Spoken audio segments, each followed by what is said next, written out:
Atol sa kasaysayan, kay maistra man basahan tayo libro sa kasaysayan, kinsa ang gipersek. Gikan sa Roman Catholic Church, Mr. Paul San Pablo Alim. Okay, thank you, Mr. Moderator. Andam ka na, Madam Pillerino? Papiliero? Okay. Okay, andam na ka matubag? Okay. The series of my questions in the first phase of the interpellation period is asking about the origin of the Jerusalem Church of God, Seventh-day Sanctified, Incorporated. Matod mo, ang headquarter ni naa sa Pagadian. Sakto to sa'yo. Microphone. Okay. Sakto kayo sa Pilipinas, kay ang every nation na sila kaugalingong pamalaod sa Philippines. Pero we are not talking about world headquarter. And as I told you, it's Jerusalem Church of God. Di na siya mailisan nga naman. Si Ginoong Hesus mo ng pamana niya sa iyang amahan nga si Haring David. Ingon ang balang kasulatan, ayaw ibalhin ang karaang mohon. Jerusalem Church of God, ang sentro sa kamatuoran. Sumala usab sa Lucas 24:47, ang pakinulsulog ang pagpasay magsugod dili sa Roma, sa Jerusalem. Basaha, bukha ang mga mata. Thank you. So before ang second question, gikan sa Roman Catholic Church, atong hangyoon ang operator ng sound system nga hinahinayan gamay para dili mo feedback, gamay lang. So ako gipaabot sa duha ka magdidebate nga ang pangutana usa ka minuto ug ang tubag usab usa ka minuto. So sunod nga pangutana. So imong gi-admiter nga ang headquarter sa Church of God, Jerusalem Seventh-day Sanctified sa Pagadian og narehistro kini ni adtong Oktubre 23, 1991, sakto dili? Sakto. Walay in denial. Sa ako nag-ingon, tungod kay, ano ba yan no? Lumakaw ka mo o walihan ninyo ang tibok na nasod. On the way pa. Imagine na, 33 AD ang Roman Catholic Church.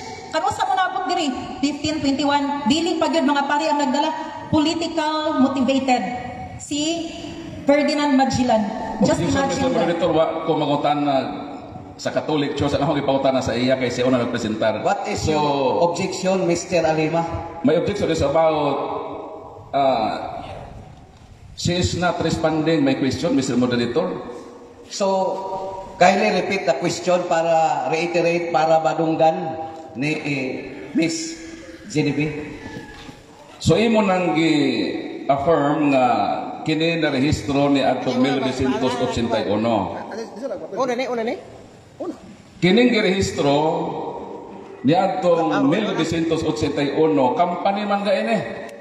Unsay pangutana, Mr. Aliba? So, mo yun ka ba kini di ang Jerusalem Church of God Seventh-day Sanctified Incorporated kumpanya da ini? Ma'am Genevieve, ang pangutana ni Mr. Alima, mo yun ka ba kining Jerusalem Church of God Seventh-day Sanctified kumpanya tubag? Correct. Organization. Huwag mo yung ka-organization, dahil siya company. Company of people. Okay? Thank you. Okay, company. Nga naman, si Ginoong Hesus nag-gather sa mga apostolis. Dili day na company. Plus, ang sect ang nagbuot ana nga Butangag Incorporation. Dili kami. Meaning kasi nag-submit kami, pero wala may problema. Company magina church, it's an organization. May problema wala? Wala. Next question.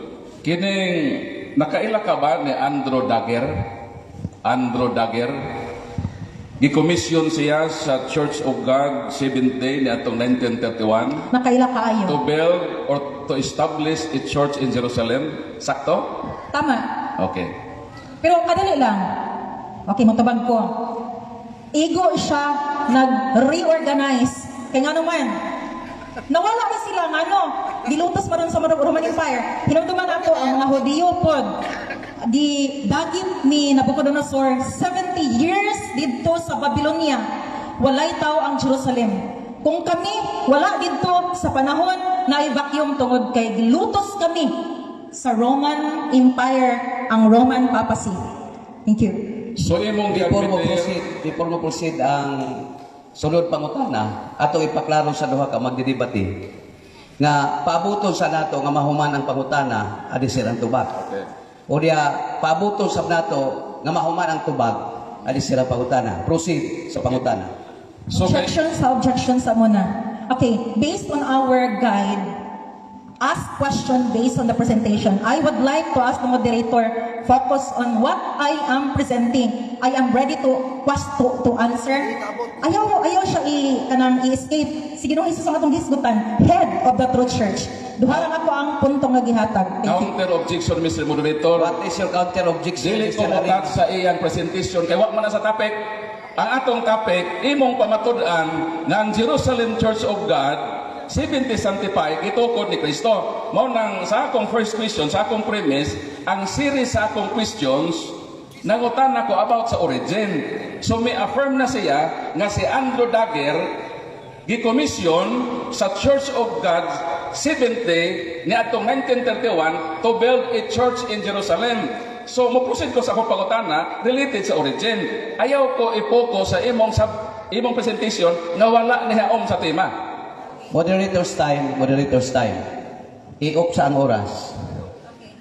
Kanang ang atong pangutana dili mo gawa sa tema. Ang presentation pwede bisag asa. So before ang objection, Miss Mapapiliero, kanang ang pangutana tubagon sa gipangutana. So what is your objection, Ma'am Papiliero? Okay, objection. I am clearly telling everyone, pag maghisgot ang iglesia, na i-head, na i-body, una na ako gihatag si Ginoong Hesus.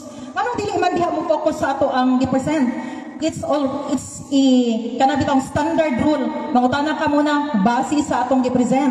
So do not focus on what I am not presenting, but on what I am presenting. So I hope that is clear. Again, head si Ginoong Hesus, body pa. Dili maila ang tinuod nga body kung di na pamailan ang tinuod nga head. Thank you. Before ang another question, ako lang i-reiterate pag-isgot ang tema nga inyong gidebatihan sa duha ka pundok dinhi. Pamatud-an sa Jerusalem Church of God 70 sanctified nga gitukod ni Kristo kining simbahana sumala sa Biblia o referensya.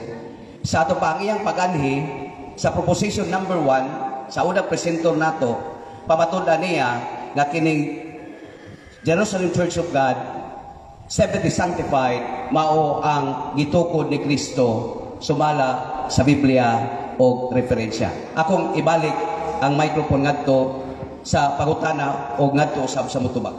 Objection sa mo is Mr. Moderator. Basahan ako ang atong gisgutan ha. Okay. I would like to read the question and answer. Any topic can be presented as long as it is related to the position to defend the church he or she presenting. Is it not related to the topic? Ginoong Hesus sa itong gisgutan. Bugha ang mga mata ninyo. Ayaw biya si Ginoong Hesus. Nga naman, siya man ang ato ang sundan siya atong tuhan. Thank you. Counter objection, Mr. Moderator. What is your counter objection, Mr. Alima? Klaro manggod ang proposisyon Jerusalem Church of God 70 sanctified gitukod ni Kristo.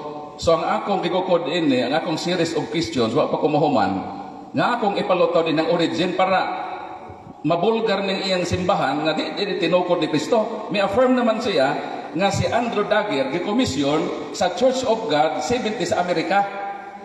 Kanang 70 Adventist sa Amerika mao nagkomisyon kang Andrew Dagger nga to establish a church in Jerusalem. So ang akong sunod nga pangutana, kung si Andrew Dagger gikomisyon sa Church of God 70 sa Amerika na atong 1836, gikomisyon na 1931, ang pangutana, kinsa may nagtukod sa Church of God 70 sa Amerika para trace up nato ang origin sa gidala ni Andrew Dagger sa Jerusalem nga Church of God natong 1931. So ang pangutana, Miss Papiliero, kung kinsay nagtukod sa Jerusalem Church of God 70 sanctified, tubaga. Okay. Sige. Kay dili man siya mo pangutana dito sa mga gipresent nako. Tubago na ko ang pangutana. Mali mo ang mga year. Wala kay saktong mga pagbasa. This is the history of true religion by Elder Andrew Dagger. Mga kaigsuunan, dili po niyang sinulat nga siya lamang. Nga naman, naani mga references nga naman. Nag-eskwela siya sa University of Chicago. Nag-eskwela siya theology. Naa dito ang tanan nga mga pagbulgar kay maka-access siya sa library sa Chicago. Objection, Mr. Moderator. Wala ko pangutana anang iyang ipangyaw-yaw. Akong pangutana ba si Andrew Dagger imo nang gi-affirm. Okay. Nag-affirm nimo, nag-commission sa Church of God 70 sa Amerika to establish a church in Jerusalem. Dito ba na ganina? So sundan ako kadtong nag-commission kang Andrew Dagger nga church dito sa Amerika, kinsay nagtukod ni ato para matrace up nato kung kining imong Church of God nga gikunikan mao ba nang gitukod ni Kristo o tinukod lang ni sa Amerikano? Ayaw mo basahan ng libro ni mga wadyan tubag. Okay, gitubag ka na Mr. ko. Moderator, ang akong objection, i-roll out sa kay dili man sa responsive sa akong pangutana. So, moderator's time. Point of order. Ang pagutana kung kinsay nagtukod. So, kinahanglan imong pabatudan sa Biblia o sa referensya. So, tubaga. Unsaon ako pagtubag sa imong mali nga pangutana? Ingon ka, gi-commission sa Seventh-day Adventist? No, wala siya gi-commission sa Seventh-day Adventist. Objection, Kundi Mr. sa Moderator. General Conference. Objection, Mr. Moderator. Nitubag ka na kanina. Wala man po kundi ingon nga wala siya gi-commission. Dahil lang. Objection, Mr. Moderator. Okay, Pahilo man Mr. sa Moderator. Dali lang. No. Klarohon ato. Wala man ko ni deny. Gi-commission siya. Lagi. Pero mali ang O, okay na ko. Tubag. Nga gi-commission si Okay. Andrew Dagger Oh. sa Church of God. Hello, sister. Pag-espito po sa object. Moderator's time. One at a time. Ni-affirm na kaganina, nag-commission. Nadaghambay nakasaksi na ingon baya ka nga ayaw bukhang inyong mga mata. Buka baya ilang mga mata. Nahibalo ba sila nga nito baka nga si Andrew Dagger gi-commission sa Church of God 70 sa Amerika to establish a church in Jerusalem. Sa ato pa wala pa church to establish pa. Gi-commission pa siya sa Amerika. Ang pangutana, kadtong nag-commission sa Amerika, kinsa may nagtukod niya to? Moderator's time. Kanang natubag na di ay. Ang karong sunod pangutana, kadtong gi-establish ka Jerusalem sa Amerika, kinsa may nagtukod niya to? Okay, basahan ako diha. In the fall of 1931, it was voted at the General Conference that the church should send someone to look after the work in view of moving the world headquarters there when the conditions would present. Arrangements were made consequently for Elder Andrew N. Dagger to go and look after the work. Mga kagsuonan, dili Seventh-day Adventist, the General Conference of the Church of God. Nga naman, dito na sila gikan sa Jerusalem. Again, naanha sila sa Amerika, tungod lagi ka kilutos. So karon, ano sa manahimo nga independent nation ng Israel? Kay under colony man siya sa kanang mga German tribes. So nahitabo nga dili gid siya makauli pa didto kay under colony man. So sa panahon nga nahimong independent nation ng Israel, diha sila kay magbalik o establish, meaning wala siya nagtukod og iglesia. Ngano nagtukod pa man siya iglesia? Gitukod na gani ni Ginoong Hesus, Church of God. Church of God. 12 verses in the Bible. The Church of God maunay gispasakupan ni Apostol Pablo. Sa diha nga human siya malutos na miraculously converted siya. Wala man siya ningon nga Roman Catholic Church siya na-convert. Wala. Church of God. Ngalan ng Church of God, ha? Thank you. So niangkon ka na nga ang General Conference niadtong 1931 nagbinutuhay sila nga si Andrew Dagger ipada sa Jerusalem. Sakto? Dili. Sakto. Dili mo ka mamakat. Okay. Pero sa again, klaro ba ang tubag? Wala siya nagtukod ha? Wala siya nagtukod sa ako nang giingon. Nabihag ni Nabucodonosor ang mga Hudiyo sa Babylonia 70 years gilutos sa unang mananap nga mapintas. Pagbalik gitabangan sila, pag-reorganize back the headquarter. Pero wala na nawala ang pagka headquarter sa Jerusalem nga naman. Si Ginoong Hesus diha na tao. Diha siya nagpakamatay, diha siya nagikan sa iyang pagkayag, diha po siya mabalik. Moingon ra mo si Pedro, si kanang Pablo dito na lubog. Unya, si Ginoong Hesus aha na siya nalubong sa Roma. Anyway, sa Jerusalem. Kinsa may head nga atong tuhan, si Pedro o si Apostol Pablo, mga kaigsunan bukhunan ko atong mga mata. Okay. Next question. So, matod mo, persecute ang Church of God dito sa Jerusalem. Ang pangutana, kinsa man nga Church of God sa Jerusalem mag-persecute nga miadtog Amerika? Hinganli, kinsa? Okay. Ang mga Church of God nga nila nagsagon sa sulpot. No, inana. Pero Church of Objection, God Mr. ni. Moderator. Okay, dili. Ang akong pangutana, Mr. Moderator. Nag-premise lang objection, I repeat my question. Objection, I repeat my question. Nag-premise Para ako. makuha Nag-introduction ra ko. Okay. Para makabalo ka ba? Ug unsay panghitabo sa tinuod nga iglesia kay wa gito kabaluan ni. Okay? Ana ha? Ahan ka ka to. Okay, unsa kita akong gingon?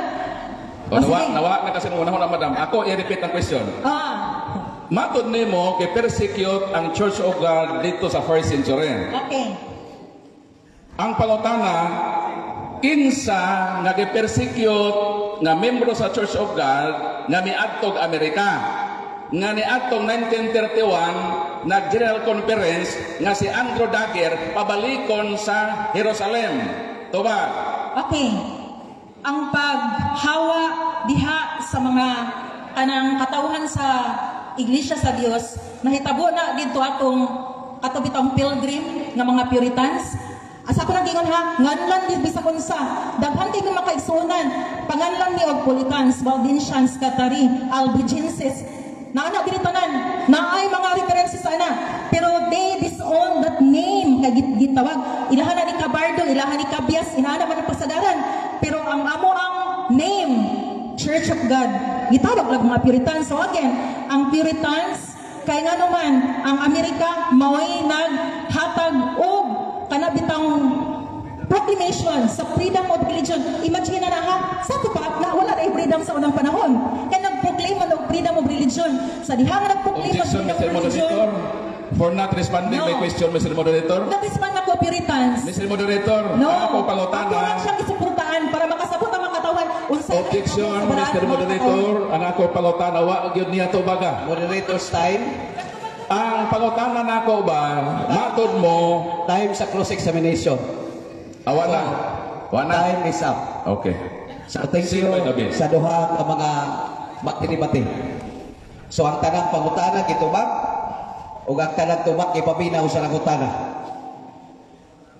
Ang sunod mauna ang barog sa Roman Catholic Church. 15 minutos nga iyang ipabarog ang tema nga pabatud-an nga ang Roman Catholic Church, one holy Catholic and Apostolic Roman Church, mao Ayaw mo ka ulo matuod pag-share sa atong live. nga simbahan Daw, i-share nga atong gituod live ni daw. Kristo sumala sa Biblia og referensya. Atong i-welcome ang magdidibati sa Roman Catholic Church, Mr. Paul San Pablo Aligo. Daghang salamat, Mr. Moderator, o daghang salamat, Ma'am Genevieve, sa imong napakyas nga 15 minutos nga pagpabarog. Sa lagda pa ni sa katarungan, ang iyang mga rason gitawag fallacy of imaginary conclusion. Nag-conclude siya nga ang Jerusalem Church of God, 70 sanctified, nga narehistro sa pagadian ni adtong Oktubre 23, 1981 tinukod ni Kristo. Mao na iyang giingon. Mao nang wa siya mo focus sa subject matter. Ang iyang presentation murag manok nga hinangkan nga wa nagsalimuang asa mangitlog. Gisayangan nimo ang imong 15 minutos ka kahigayonan sa pagpadayag sa imong naglagubo nga pagbati. Kay dugay ra ka nang hangkit nako kapintuig na. Wa gyud ka nako pansina. Pero sa imong giingon sa Facebook nga basta Jerusalem Church of God na ang maghakit sa mga CFD, di gyud sila manokol. Mao nang pasaylo ako nga naaghat ko nga suklan ta ka aron mabulgar nga kining imong gibarugan nga simbahan. Gikomisyon si Andrew Dagger sa General Conference atong 1931 to build a church in Jerusalem. Sa ato pa 1931 pa dayon ni gikomisyon. Mo nang gipangutana ko ikaw kay miingon man ka nga gipersecute ang Jerusalem Church of God 70-75 nga narehistro sa pagadian. Wala matod sa kasaysayan kay maisra man basahan tag libro sa kasaysayan kinsa ang gipersecute. Dili tamang yaw-yaw din sumala lang sa atong panaghap ibase nato ni sa kaligunan o sa may gayon din sa pahina 138. The principal reason, Madam, bukhang imong mata, bahalag murang nagkandi nga di mamilok, bukhay inyong mga mata. The principal reason why the Roman state tried to crush the church was a political one. For such a government cannot permit the Catholic Church to exist. And Nero was the first emperor to persecute the Christians. Kinsa gilotos sa Roman government? Ang Catholic Church. Dili ang Seventh-day Adventist Church of God Jerusalem Sanctified nga narehistro ni atong 1981. Pagkalayo ba sa iyang tinubagan? Murag kalayo sa sidlakan o sa kasadpan. Huwag yun mag-abot. Manang di yun niya tubagon akong pangutana kinsa may nagpukod ni atong maong simbahan na nagkomisyon kang Andrew Dagger na atong 1931 to build a church. Wa gyud siya katubag kay iya fallacy of imaginary conclusion. Mura siyang nag-imagine kang iyang simbahan mao nay tinuod nga way dokumento nga nagpamatuod. Mayon siya gi-persecute kuno. Ibutang nato nga tinuod ang iyang claim. Mo nang gipangutanan ako siya. Kinsa nga dito sa Jerusalem na membro sa Church of God kami atong Amerika. Kan iyang hunahuna rebel to re-establishment. Sa ato pa, tuan na sila dito. Ni ato lang Amerika, kaya persecute, mabalik na po Jerusalem. Pero wa gyud siya katubag nga naay re-establishment. Wa niya tubaga nga katong Church of God Seventh-day nga nagkomisyon kang Andrew Dagger na tong 1931 to build a church in Jerusalem. Tinukod tog mga Amerikano. Dili di ay tinukod ni Kristo nga Ginoo. Sister, nagmata pa ka sister? Ang nagtukod sister or mahibalo ka, salamat na mitambong kani nga debate. Ug ayaw in town sister pagahia ang imong kasing-kasing. Kinahanglan dili ka mamilok sa kamatuoran. Dito sa pagka 1931, dito nagsugod ang pag-start sa Church of God Seventh-day. Nga kining ni adinhi sa pagadian, sumala sa inyong rehistro Oktubre 23, 1991 with SIC number 0001015334 sa Amerika ni asawan sister pagadian wala kini mahiuyon sa roadmap sa simbahan nga gitukod ni Kristo. Wa man tay supak na ang simbahan nag-start sa Jerusalem ang origin. Kami mga Katoliko nituo nga dito sa Jerusalem ang origin. Apan ang pangutana asa man gilugway. Sumala sa balaang kasulatan, Buhat Kapitulo 23, versikulo 11 mao kini ang atong mabasa. Mingon ang Ginoo sa iyang apostol nga si San Pablo, ingon nga nagpamatuod ka kanako sa Jerusalem, kinahanglan nga moadto ka sa Roma. Asa di ay? From Jerusalem to Rome. Dili kay from Jerusalem to America back to Jerusalem. Mura naghinangkan nga wa, nagsalimuha nga wa kaitlog bisag asa upadong. Sumala sa Biblia na ay klarong roadmap ang simbahan from Jerusalem to Rome. Mabito ng sunod sa Acts of the Apostles sa may sunod ang letter to the Romans. Ang pangutana kinsa man ang recipient sa letter to the Romans. Dinhi sa New International Version sa Protestante mo kinangatong mabasa. Romans. The writer of this letter was the Apostle Paul. Written in the early spring of AD 57. Madam paminaw, para magkasagot ka.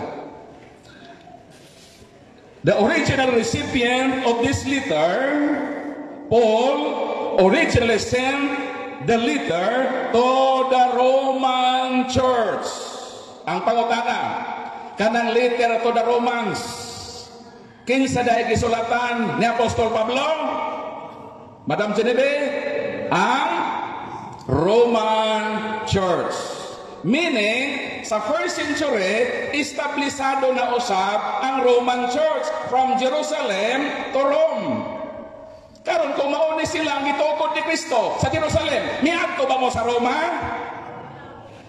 Naabay kalig-unang pangkasaysayan na nagpamatuod na miadto mo sa Roma. Unsa may giingon sa kasaysayan, world history. Basahon na to. Sa pahina 112. Not long until the death of Augustus, the headquarters of the church founded by Christ were established at Rome. Asa day, sister? Sister? Balik ko na ako, ha?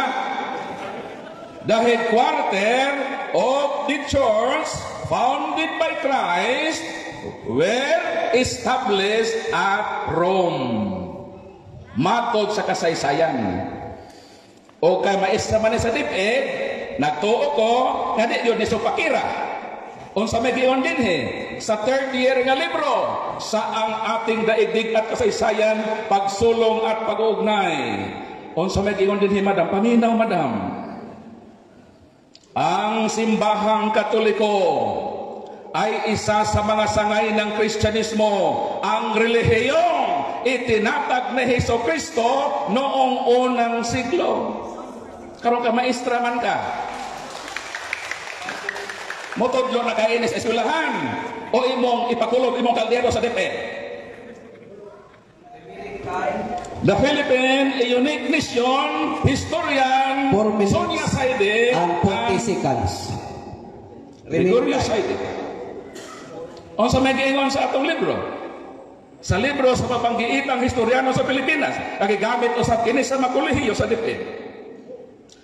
The greatest legacy of Spain to the Filipino people is Christianity, especially the Roman Catholic religion.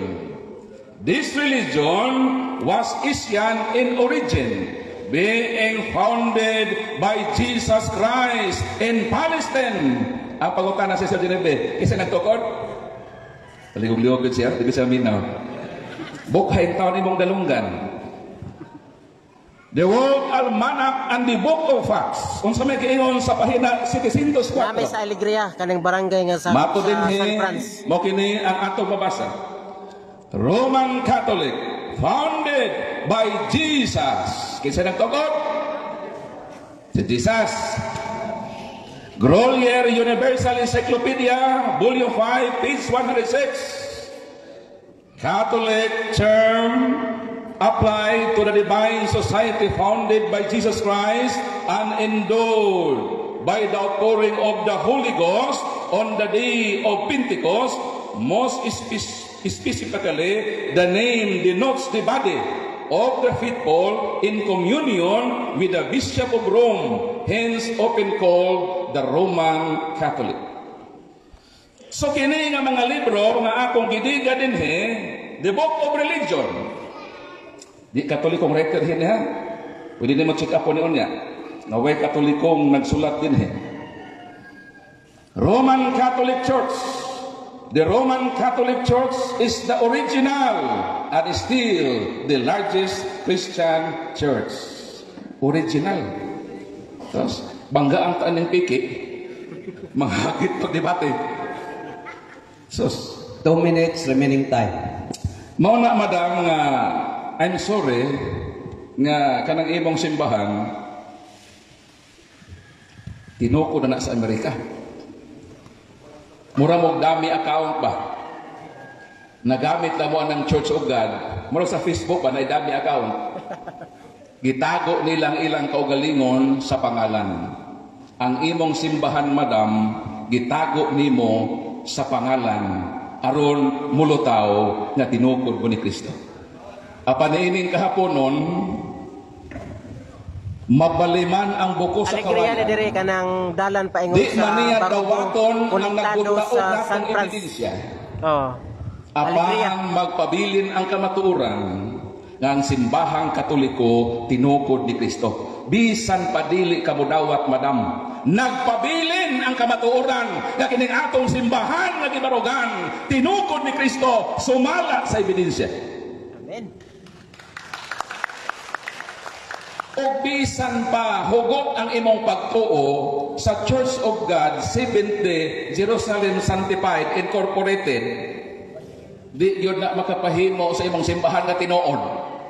Nagpabilin yun ang imong simbahan nga dili tinuod, tinukod og mga Amerikano nga nagdami akawon sa Amerika sa Jerusalem nga magtukod og Church of God o gipalakat ang istorya ng simbahan na wagtang.